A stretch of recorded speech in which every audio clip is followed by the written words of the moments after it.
জীবনটাকে নতুন দৃষ্টিভঙ্গিতে দেখা শুরু করুন। যে আপনার কথা বোঝে না তার কাছে নিজেকে ব্যাখ্যা করার দরকার নেই। যার কাছে আপনি গুরুত্বপূর্ণ সে হাজারো ব্যস্ততার মধ্যে আপনাকে বলবে না। আর যার কাছে আপনার গুরুত্ব নেই তার হাজারো সুযোগ থাকা সত্ত্বেও আপনাকে ব্যস্ততাই দেখাবে। দুঃসময়ে আপনার যে পাশে থাকে না, সুসময়ে আপনার পাশে থাকার তার কোনো অধিকার নেই। ভালোবাসা আর অবহেলা কখনোই পাশাপাশি থাকতে পারে না। শত অবহেলার পরেও যে আপনাকে ভালোবাসে সে আপনাকে প্রকৃত ভালোবাসে। যে আপনাকে নিজের থেকেও বেশি ভালোবাসে সে হাজার ব্যস্ততার মাঝে থেকেও আপনার খবর নেবে। ব্যস্ততা একটা অজুহাত মাত্র। গুরুত্বের উপর নির্ভর করে কে আপনার কতটা খেয়াল রাখবে।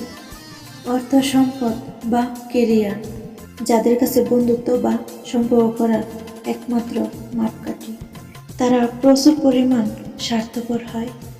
যে তোমাকে ইগনোর করে তাকে তোমার পৃথিবী ভাবতে যেও না।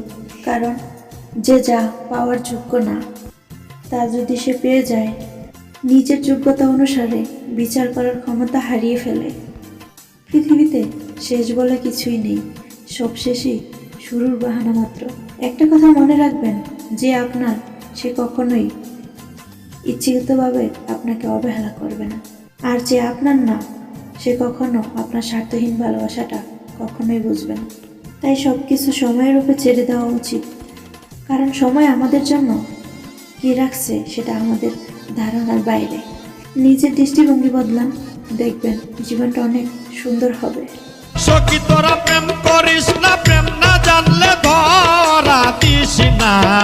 এমন প্রেমে ঘটায় রে লাঞ্ছনা, বিষম যন্ত্রণা। আসল প্রেমে মজে রে কয়জনা।